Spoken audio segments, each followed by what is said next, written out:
atrás. Vamos lá, Vandique, começando, né? O Maurílio estava trazendo um pouco mais do nosso panorama do mercado, olhando também para o mercado lá fora. A gente tem uma segunda-feira após um atentado a Donald Trump, ampliando algumas incertezas, inclusive, no mercado. Alguns economistas prevendo ali talvez uma postura mais defensiva, prevendo já até mesmo uma vitória de Donald Trump, colocando ali esse episódio como favorecendo e colocando talvez uma postura mais defensiva de alguns investidores. A gente vê, pelo menos na curva de juros, os yields ali subindo. Eu queria entender um pouco da sua análise, se você já acredita que já era esperada essa reação do mercado logo após esse atentado do final de semana. Paula, de fato, o Trump sempre esteve à frente e depois do debate ficou configurado que o Biden não deveria ser o candidato, que uma eleição onde Trump e Biden vão para as vias de fato nas urnas, seria muito mais provável uma eleição de Donald Trump. Com o atentado, a probabilidade de eleição do Trump aumenta muito mais, né? As fotos, a forma como a coisa aconteceu, né, mostram um vigor físico, um vigor mental do Donald Trump muito superior ao que a gente pode falar do Biden, que tem, obviamente, um quadro de senilidade e isso faz com que a chance de eleição seja muito baixa.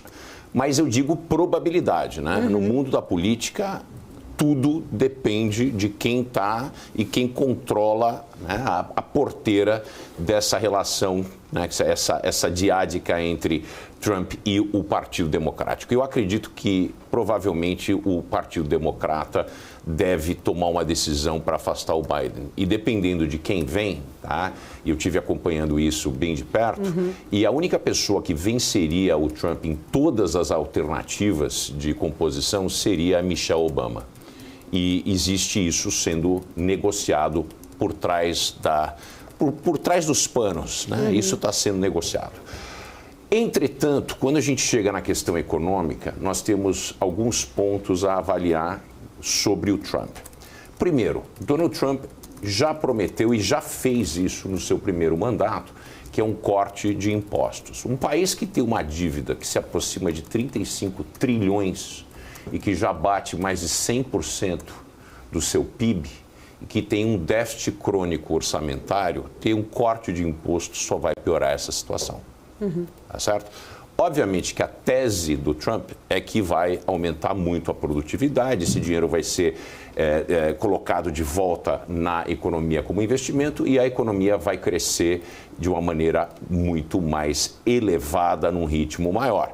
Quer dizer, não está de todo errado a visão, porque os Estados Unidos vem crescendo muito mais do que analistas e economistas esperavam que crescesse, apesar da taxa de juros muito elevada.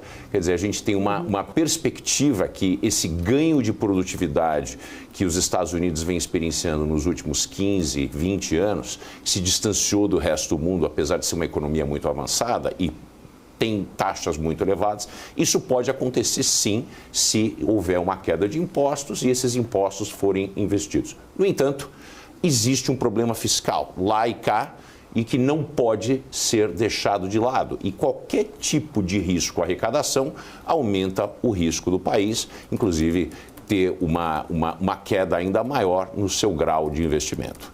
Agora, tem um outro lado que é muito importante, que é a questão geopolítica. E, em parte, e talvez seja a preponderância desse aumento nas taxas de juros longos, é a questão da belicosidade do Donald Trump. Então, não é de todo descartado, numa segunda gestão Trump, um acirramento de relacionamento com a China que pode levar a uma guerra. E guerra é uma expansão fiscal muito grande. Outro ponto, Trump diz que acabaria com a guerra na Ucrânia, né, se ele fosse presidente.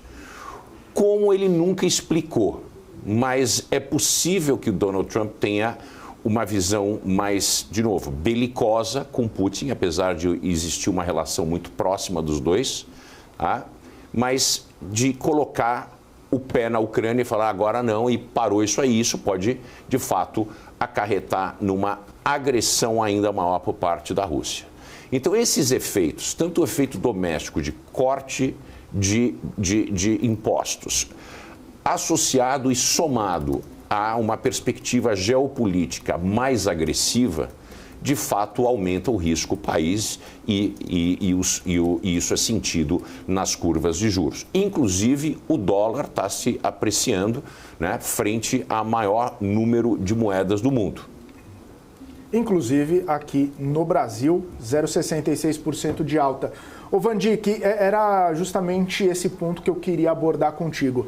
Se a gente tem uma percepção de que tanto quanto Biden quanto Trump, o fiscal está meio comprometido lá nos Estados Unidos. O Biden trouxe o fiscal até onde se está, juntamente com toda a postura pós-pandemia. O Trump tem essa percepção de que vai continuar um pouco mais gastador e o fiscal tá nesse jogo, nesse risco. Com essa instabilidade, com essa apreciação do dólar em relação a outras moedas, inclusive o ouro também, tendo um movimento bastante importante por conta de toda essa questão sendo reserva de valor, quais poderiam ser os impactos, as derivadas, toda essa movimentação para nós que estamos de olho, estamos monitorando essa situação, seja eleitoral, seja fiscal, seja de taxa de juros lá nos Estados Unidos, e a gente tentando encontrar a nossa sintonia fina em relação a todo esse movimento que está acontecendo? O que a gente pode receber aqui